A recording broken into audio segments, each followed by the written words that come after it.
Surely I do have to spell them out. Cause you know as well as I do, the only way is put in more effort and less play. Because now, more than ever, we must show discipline, tolerance, and production to build a strong and better nation. I say that is the main foundation.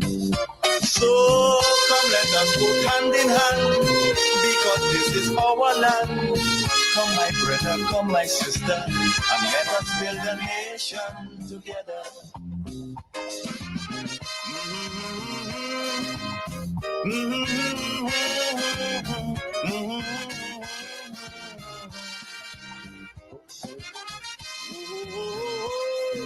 Come, my brother, come, my sister, and let us build Grenada, Carriacou, and Petite Martinique together. I want to help build. I want to help transform.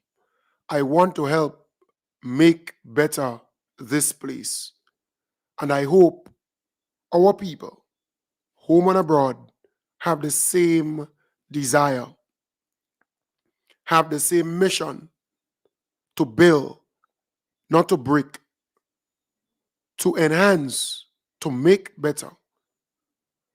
I want to encourage those on Facebook and YouTube to please share the live.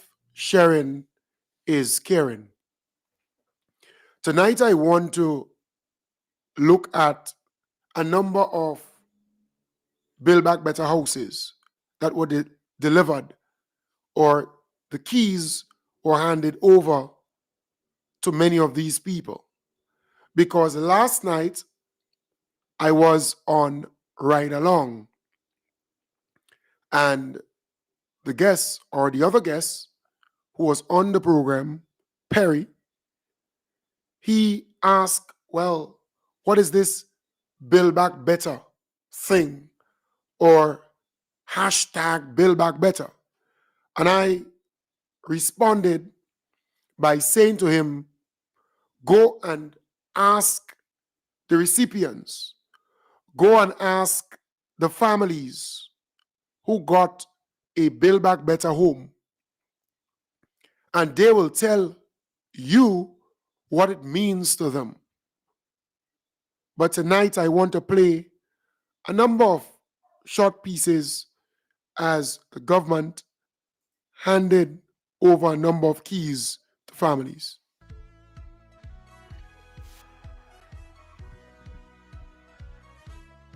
It is our great pleasure to hand over your keys officially. It's a situation that we met, and you were so humble about everything. That was a nice thing. And when we saw the situation, we could not leave no stone unturned. Hurricane Beryl had just passed, and you certainly got impacted.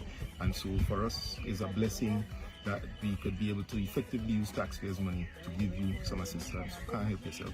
And then from this, you will be able to do better. Yes, so, we're thankful. Yes, ma'am. Yeah. All right, so this is yours officially. All right, one love. Ready? Oh. Yeah. Nice. Right. I don't want to know more.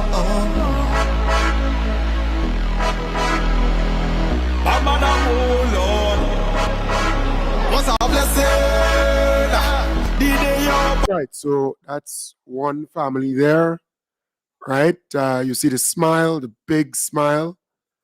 And let me go to another one, because it's important. You see, some of these people say things and they believe that they're smart, but all I said to my good friend Perry, go and speak to the families who received a new home, and they will tell you what Build Back Better means.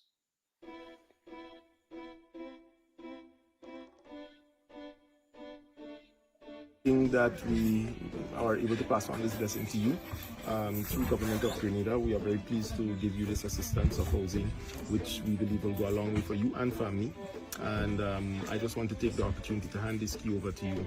And one blessing from my side to you and your family. We wish you all the best, and we look forward to you having a very comfortable life going forward in Sampo. Thank you very much. You're welcome.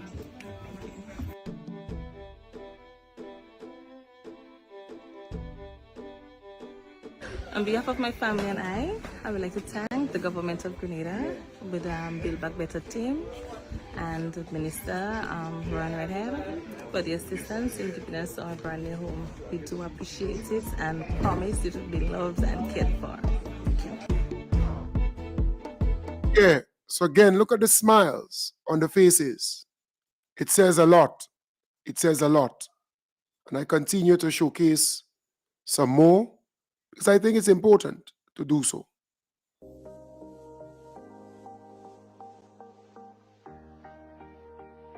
It's a pleasure this afternoon to come and officially hand over your key. But it's a pleasure to bring this to you. I know the importance of housing, and we continue to help as best as we can. And certainly you're a recipient of a good quality Build Back Better, and we give God thanks and praise for that. All right? And I appreciate everything. Very much. And may God continue to bless each and every one of you all. Thank you. Thanks. All right, nice. One, go. On behalf of my family and I, we would really like to say thank you to the government for their assistance. It means a lot to us, and it's a part of growing, and we appreciate everything. May God continue to bless you all and work with you all steadily. Thank you. Yes, look the smile on the faces. It says a lot. So when this guy asked what this Build Back Better hashtag means, and mind you, he knows, right? He tried to be play intellectual or be complicated, but at the end of the day, as I told him, go and speak to these families. Go and speak to these families, and they will tell you how they feel and what it means to them. That's important.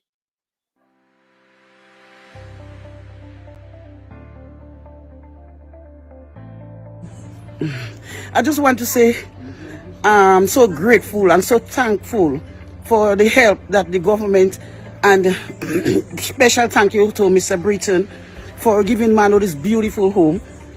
Hoping, that he would feel comfortable.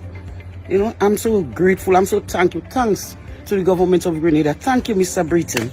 Mano, will be feeling very fine now. Thank you so much. I appreciate him very much to give me a proper house to rest myself.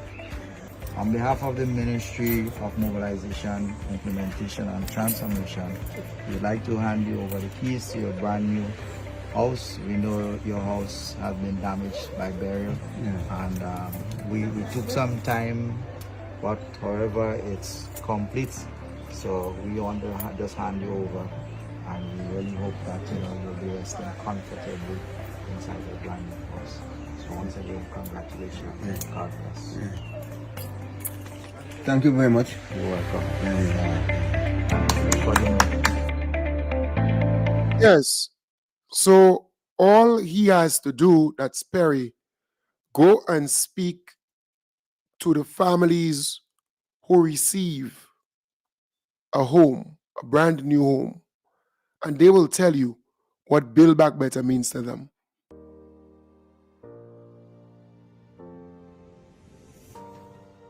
Good afternoon, Mr. Henry. Good afternoon. Good to see you again. Yeah. It is my pleasure to hand over these keys to you on behalf of the Ministry of Mobilization, Implementation, and by extension, the government of Grenada. It was a pleasure to make this intervention on your behalf. So this afternoon, we're handing you the keys for your house. Congratulations. Thank you very much. Thank you for such a good work you have been done for me. You're welcome. Thanks very much. All right. I was a very bad position for myself. I know. When we saw it, we couldn't leave it like this. So Thanks very much for the contribution you had made for me. You're most welcome. Thanks very much. Enjoy your house. Yeah, I hoping so. All right. So long God give me health and strength. Good. So good afternoon, Sally. On behalf of the Ministry of Mobilization, Implementation and Action, and by extension, the government of Grenada. I was very happy to make this intervention so you could get housing assistance through this special project. It is my pleasure this afternoon to hand the keys to you for your house. Thank you. Enjoy and take care.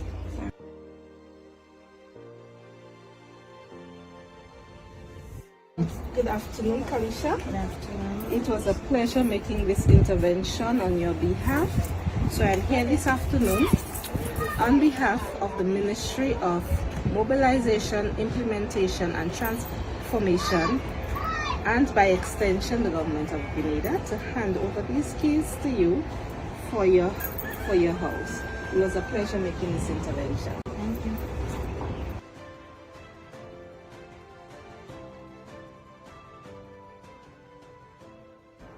This is very nice.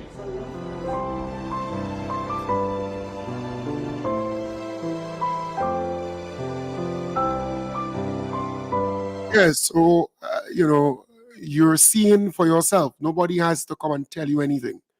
I'm showing you just some, right? Just some. You have plenty more, but just some, so that you can get a greeting.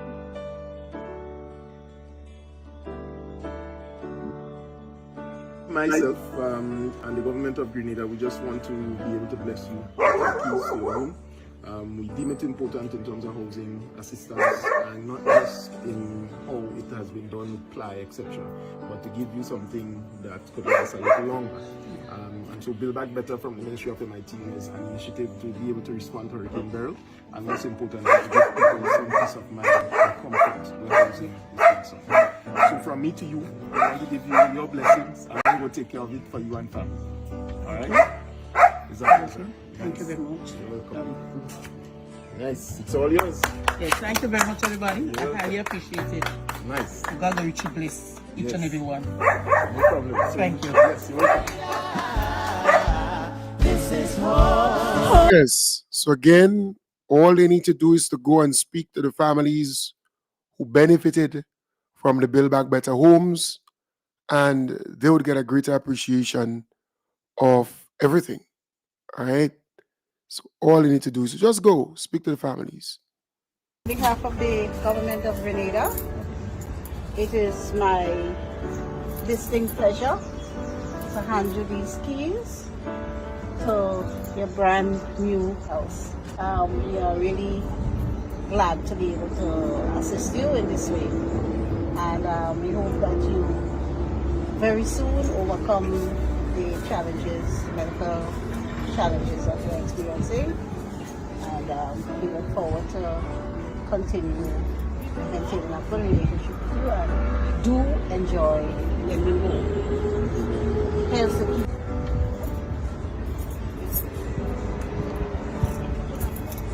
Yes, it does. Appreciate the kindness that you helped me along during the journey of my time, and I look forward for your kindness once again, and may the good Lord bless you all. Right. So again, all you need to do is to speak to the families, and you have hundreds of people who are benefiting from these Build Back Better homes. So that alone could tell you.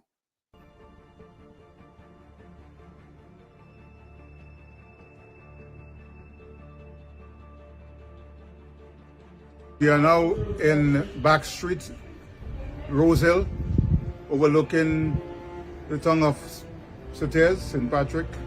I am about to cut the ribbon to give Mrs. Veronica Andal access to her house once and for all.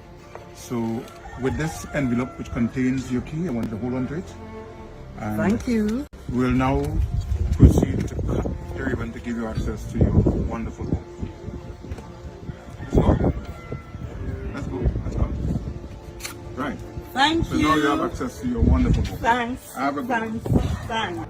I would like to express my gratitude and appreciation to this government, and special thanks goes out to our beloved Prime Minister, the Honorable Deacon Mitchell and his team. And thank you also to all the persons who worked to build my house. I appreciate that. I am very thankful to the Honorable Dennis Cornwall for making this possible. So thanks for everything.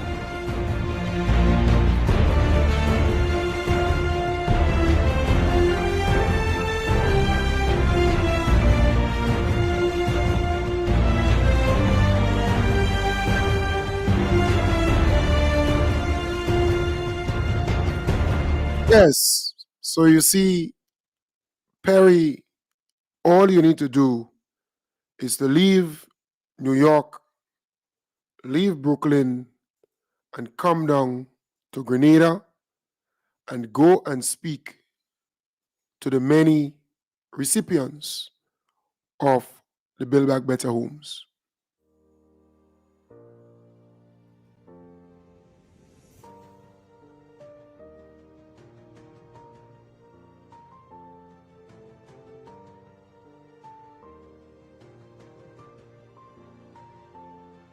Pleasure making sure that you could get your home.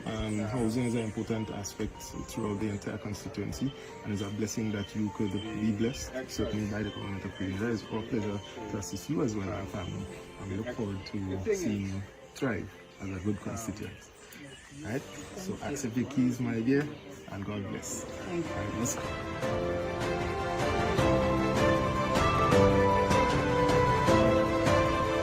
Yes. So you see, with internet and with technology, we can present the evidence. And mind you, even if you put the evidence on the table, they will still come up with some reason to have something bad to say, to paint some bad picture. Because deep within, they don't like this government. They don't like what is happening for our people. They don't want that to happen for our people because they know if our people continue to get assistance in meaningful ways, like what I just showed you, then there's a great probability that NNP will be no more. NNP will become so irrelevant. You know, that is their fright. So many of them, they have hatred in their hearts. Even if the people are happy, the recipients are happy. So if you want to know what is Build Back Better, go and speak to these families. And that's just some. I could feature 150, 200 homes. They're all documented. I can showcase all of that. I just decided to just pull some out and show it to you because I think it is important to showcase the many good things that our government continue to do for our people. I want to say again, as I said this morning, lest we forget where we came from, lest we forget where we were and where we are now. And thanks to this government, we are happier.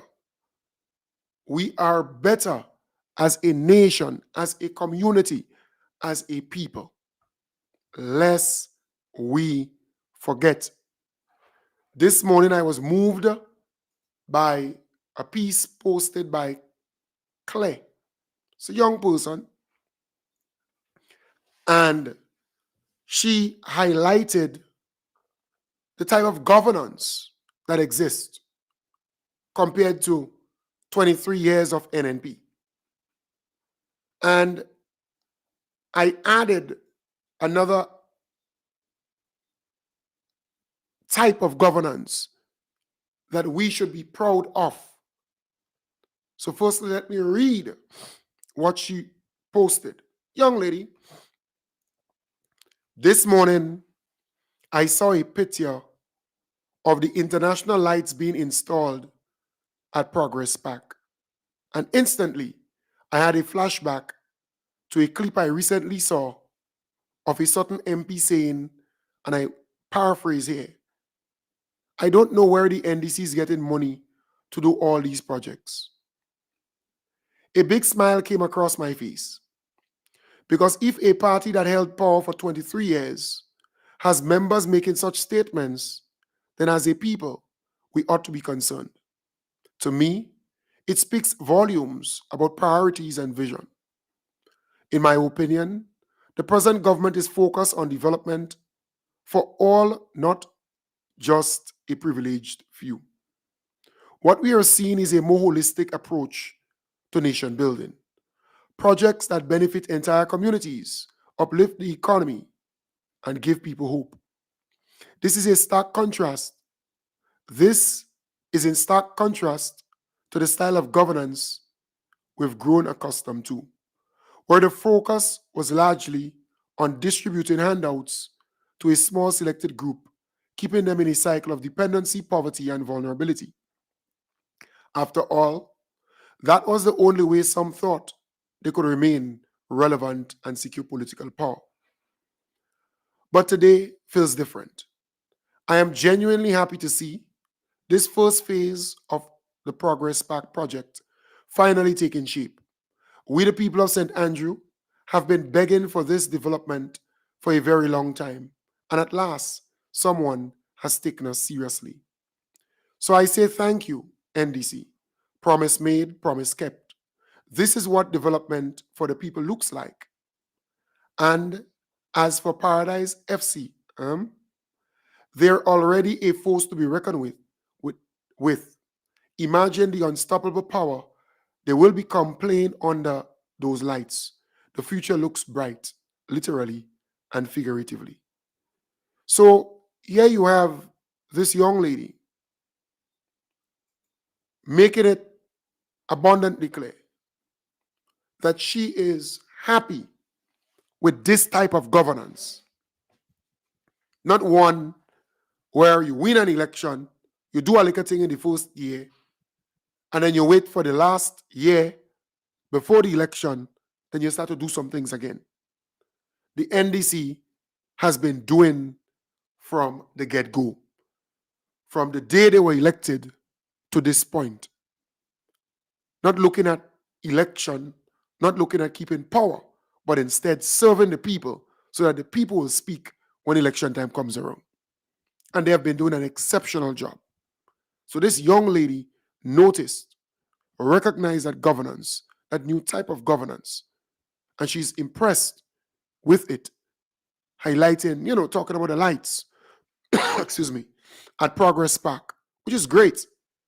There's some things that are happening that should have been done donkey years ago.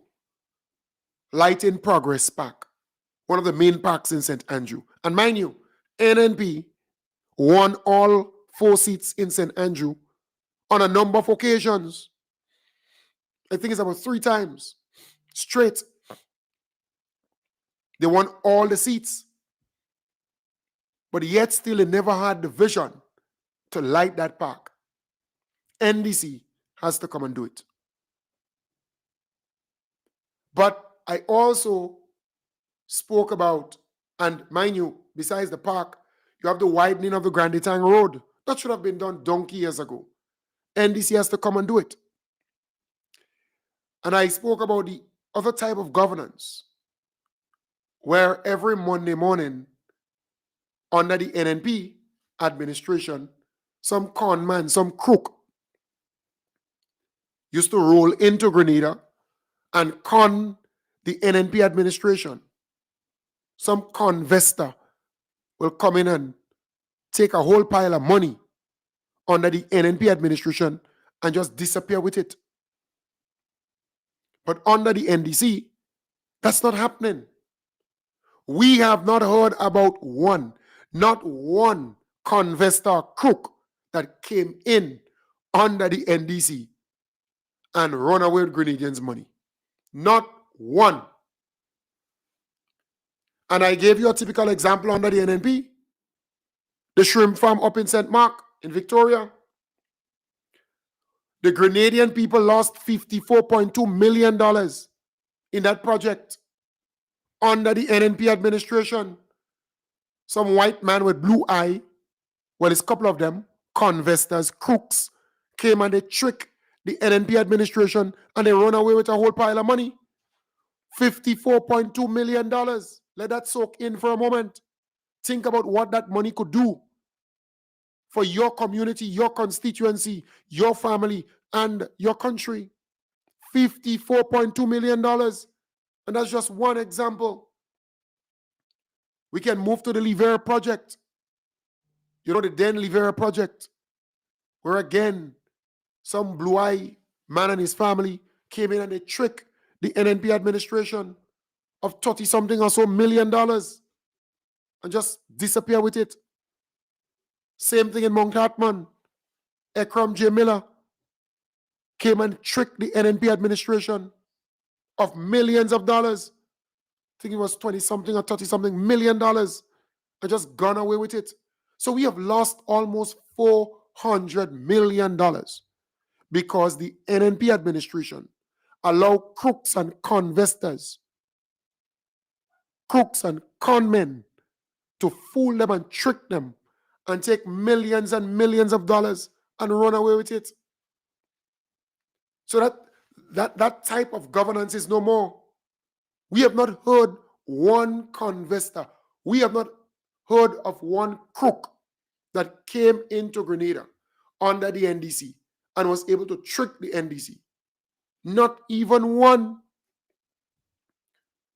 Not even one, people. And that's something that we need to be thankful for. Something that we need to, give God thanks and praise for liberating us and ushering in a new government who will do their due diligence, who would look for bona fide investors, credible investors. So, folks, we have to talk about these things because this is a new type of governance and we loving it. We're embracing it. But we must educate the young, educate our brothers and sisters so that they could understand what existed then and what exists now and what we used to go through then and what we are enjoying now. It is important. This morning, I said to folks, lest we forget what existed under the NNP administration, because we could get caught up and believe that what we enjoy now existed then and it was there forever and it was there long, long, long ago. There are some people who believe so. I told you, the bi-monthly salary payments, the NDC introduced that. The NDC brought that to Grenada, Carriacou, and Petit Martinique for the public officers. During the NNP time, you had to wait till month end to get your likakakada. You could imagine if that was the case after Carnival. Carnival finished on the 12th or 13th, somewhere thereabout, right? So you have to wait till month end to get your money. But because of the bi-monthly salary payments, you got your money on the 14th and 15th, right? I think the 13th and 14th. I think so. Because the 15th was what? A Friday? Or, yes. So you got your money on the 14th and 15th. It eased the burden on you. You smile when you saw it. But lest you forget, it was the NDC that introduced the bi-monthly salary payments. Don't forget that. Also, the 500 and something pensioners. That's 500 and something families They never got their pension or their gratuity. They were marching in the streets for it for years. Lest you forget, the NDC came into power and paid you your gratuity and your pension every month. You get in your pension until you die. NDC change everything for you in your house. Your living standard change. Your tranquility, your peace return. You don't have to worry too much again. The NDC did that for you, lest you forget. Some people forget these things, huh? Yep. The regularization of public officers. NNP was not regularizing any public officer. They were acting like they were in Hollywood. The NDC introduced the regularization of public officers in a big way. Look at 200 plus teachers who were temporary, got regularized. We have nurses, we have more teachers who got regularized already. Lest you forget that. The police officers, for more than a decade, they were clamoring and fighting for pay and grade, for their salaries to be like a teacher or like a nurse. They were fighting for that. The NDC came into power and gave them the constable, the lowest rank, $700+ on that salary, on his or her salary. That didn't exist under the NNP. No, it didn't. Lest you forget that.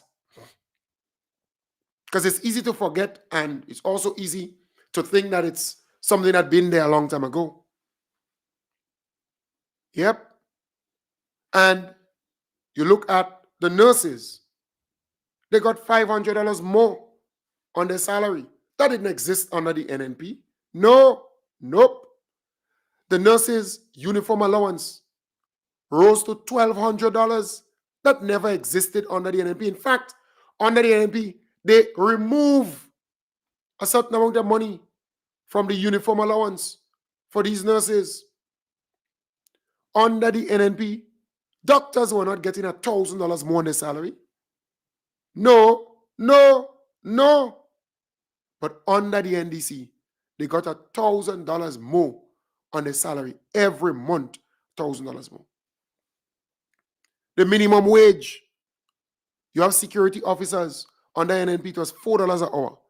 Now it's $9.25 an hour. You have cooks, cleaners, clocks, bus drivers, laborers, just name it. Gardeners, housekeepers, geriatric caregivers, Imani trainees. Their lives were positively impacted by the minimum wage adjustment.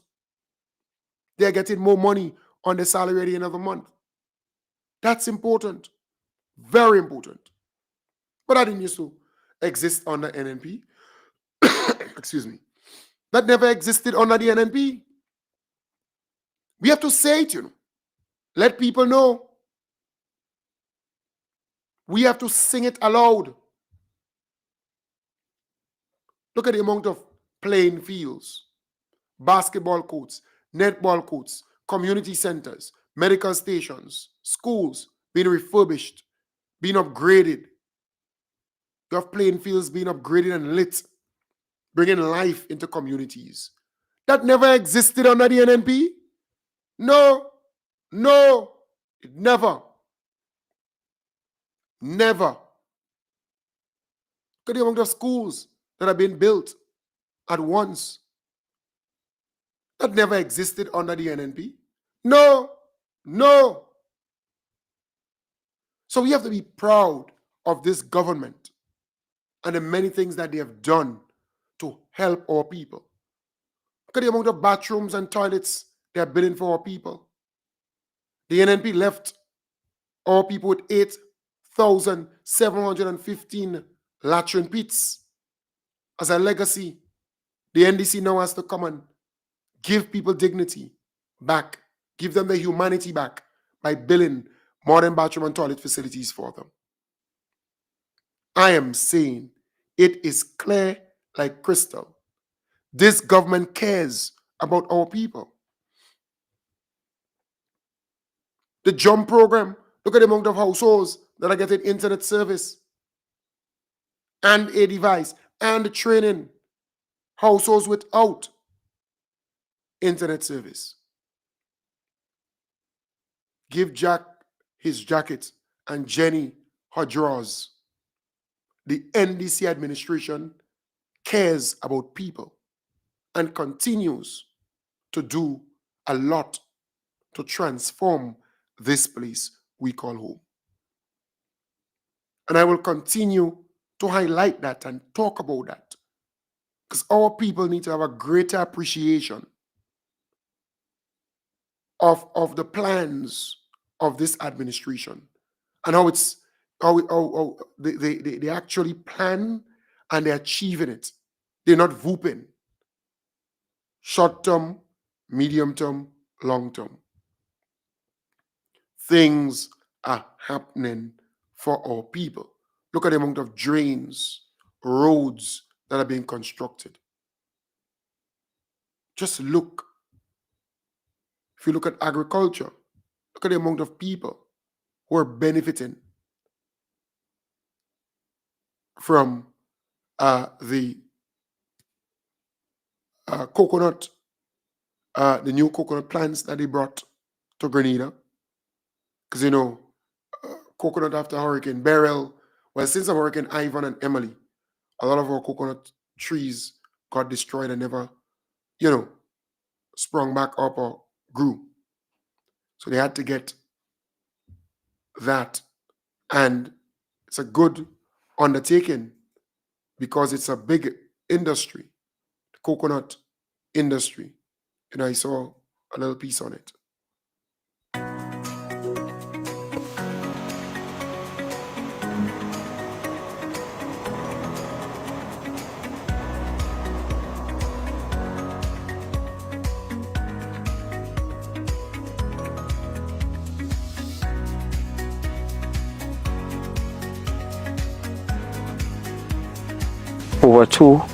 Over 3,800 seed nuts are in the process of germination.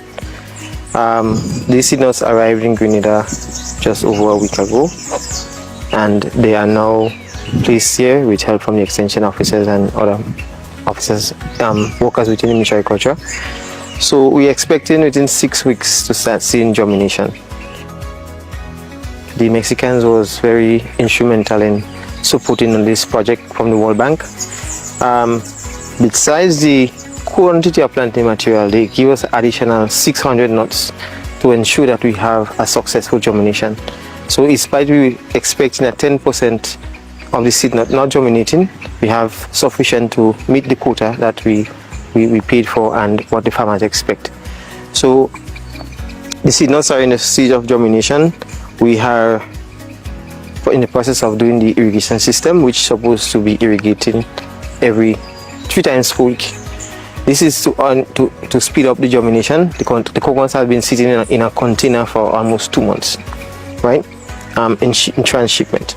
So when they germinate, we are preparing the list of farmers who will most likely be getting planting material through the extension division. But we want to ensure that the coconuts are placed in areas where we have very low pest risk. We can have high productivity and we can generate enough planting material at a certain stage of the plant growth to ensure that we can do a second phase. We have two main germplasms that will be receiving planting material from this. One is Carico, a 7-acre plot with different varieties, as well as the government sticks. The importance of the germplasm plots is to sustain the demand for planting material. So our focus within the ministry after we distribute planting material is to mostly focus on seed nut, dry seeds for farmers who are interested to come a few years down the road during plant distribution. We have these coconuts available. So we have the Brazilian green dwarf, we have the Pacific tall. We also have in the field Malayan yellow, Malayan orange, and Malayan green, and other varieties, selected varieties that we have in the field. We are in the process of collecting the varieties in the field, so we can also add to the germplasm here in the empty spaces that we have. Why we're doing this is because the Pacific tall variety, you can intercrop with the Malayan green dwarf and get a hybrid variety called Maypan. The Maypan variety is a hybrid that you can use the seed nuts and continuously use the seed nuts. It's very high in water, very big coconuts. You could get meat and the water from it. And of course, we can also look at later on down the road where you have the fiber that is used for other industrial purposes like coir, etc. So this is basically in a nutshell what we are doing here. We are working on the criteria so that the extension officers can approach the farmers and ensure that they have the right conditions for coconut in the first phase. Everybody will get plants, but we have to establish plots where we can ensure we're going to get seed nuts. By 3 years we could get seed nuts. The coconut start producing 18 to 20 months, you should start seeing the first flowers and then the fruits come. The Brazilian green dwarf, a very high yielding variety. Sometimes the cluster of coconut will break from the tree. You can get as much as 60 if you treat it well. In times you'll see a lot of small nuts. We have a lot of small ones here, and then different sizes. The more nuts on the grab, the smaller it is, unless you're doing a very high fertilizer regime and irrigation, etc. So all the nuts here, the over 4,000, close to 5,000 nuts we have here, the dwarf varieties, are for water production. The Pacific tall, it's for both water and for oil in the end. And the other varieties are for water and oil. So farmers can rest assured when the plants start germination and give it basically 2 months. So we're looking at something like late October, early November when these plants will be available. During the process, we are going to have several activities. One of them is hoping for is a launch of the National Coconut Revitalization Program, where we can invite the farmers to participate and have a series of training activities. We're looking to have regional participants, international participants, and of course the Mexican embassy to participate in a great way. The seed nut supplier and his colleagues will be here as well to share the knowledge and the experience working on farm with us.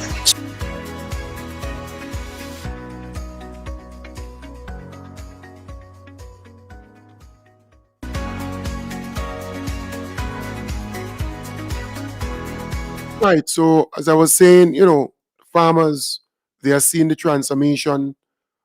Since Ivan and Emily, we lost a lot of our coconut stock, and it took the NDC administration to come and work to get it back to where it's supposed to be.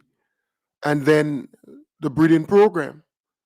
Remember, we used to have to go up to St. Vincent, to get the goats, to get the cows, so that it can be slaughtered for meat under the NNP administration. But now the NDC came in and said, no, we need to have a national breeding program. We're going to spend money to get it in, and we're going to breed our animals right here.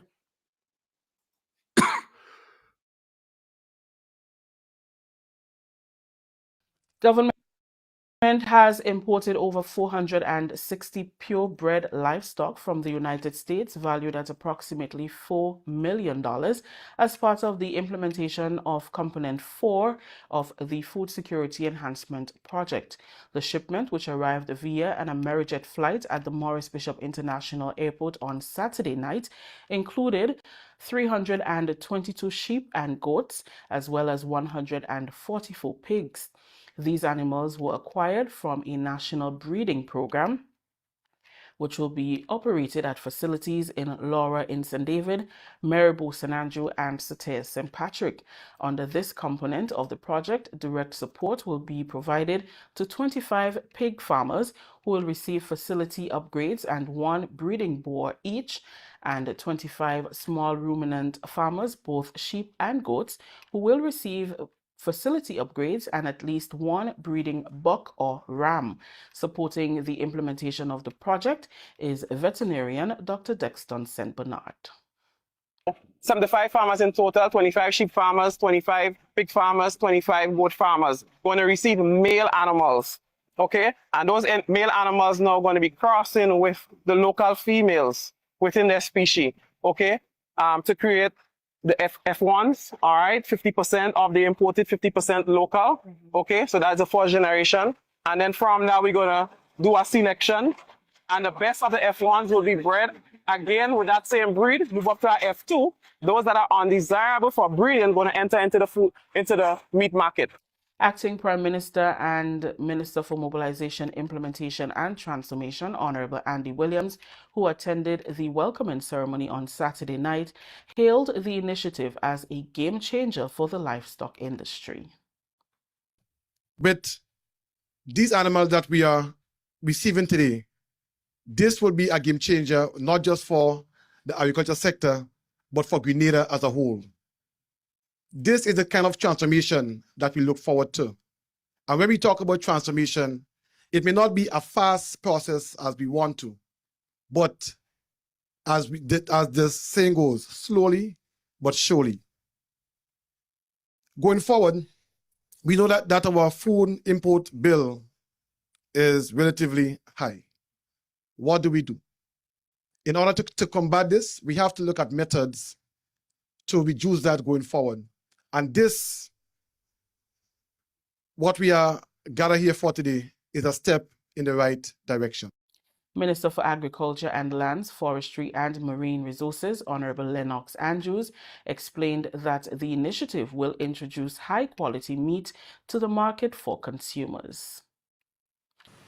The animals being introduced today have been carefully selected for their superior genetic traits, including higher yields in milk, meat, and reproductive efficiency. This scientific approach to breeding will enhance the quality and productivity of our local livestock, ensuring that future generations of farmers benefit from a more resilient and high-performance stock. This breeding initiative is vital for improving the nutritional quality of the food we produce. By strengthening our livestock genetics, we are ensuring the availability of higher quality protein sources such as lean meat, milk, and dairy products. These are essential components of a balanced diet and critical to combating malnutrition and improving the health and well-being of our population. Finance Minister Honorable Dennis Cornwall called the Food Security Enhancement Project the largest single investment in Grenada's history and described the importation of the animals as a significant step toward reducing the country's reliance on meat imports. It's not about boosting meat production, it's about ensuring that our citizens have access to safe, nutritious, and affordable food while creating economic opportunities for our people. As Minister for Finance, I am particularly proud of the role my ministry has played in supporting this transformative project. From securing and managing $26.8 million funded from the Food Security Enhancement Project to working closely with the Ministry of Agriculture on financial planning and resource allocation, the Ministry of Finance has been instrumental in turning this vision into a reality.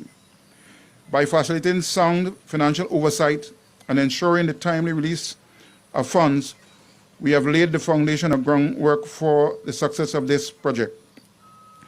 This initiative also reflects our broader commitment to responsible fiscal management, where every investment is aligned with our national development priorities. Projects like this do more than strengthen our agriculture sector. They stimulate rural economies, foster job creation, and reduce the burden of our meat import bill. The animals are currently being housed at facilities in Laura St. David, Maribor, and Sauteurs, and will be quarantined for 6 to 8. Lauren St. Louis, Chief Extension Officer in the Ministry of Agriculture and Lands, Forestry and Marine Resources, shared an update on Component 4 of its Food Security Enhancement Project, which saw the importation of 466 purebred animals from the United States of America on January 4th at a cost of over $4 million.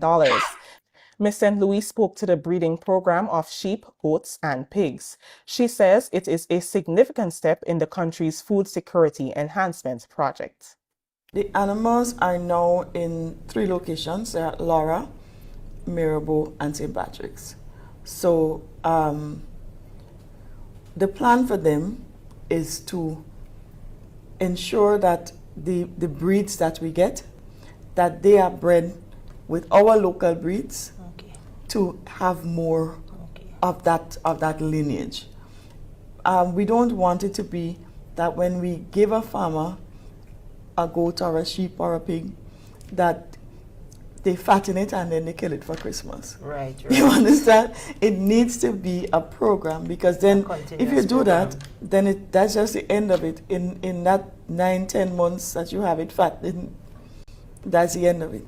So we will have an agreement with the farmers who would receive them, and so that they would know that you would have to, this is for breeding. Right. You would breed with the locals, because we have some very good local strains, but you know, we're going to be getting better. Right. So it's a breeding program. The animals, St. Louis says, are already allocated to farmers. However, the ministry has also retained some to conduct its own breeding program to ensure the continuity of the program. The animals have been acclimatized, because they would have come from the US, and it's a very different system. Right. You know, all of that it's very different. And so even when the farmers get them, they would have to understand that it's a different system. Okay. These animals are accustomed being indoors, you know, or sheltered. It's not that you could just go and tie them on a tree and leave them for days. You would have to make sure that even if you have them outside, that they can come back inside, that they're given the proper feed, they're given the proper nutrients, so that they can really realize their full potential. Because you don't want for government to invest all of this money and then the goat is a little straggly goat because you have not fed it properly, you have not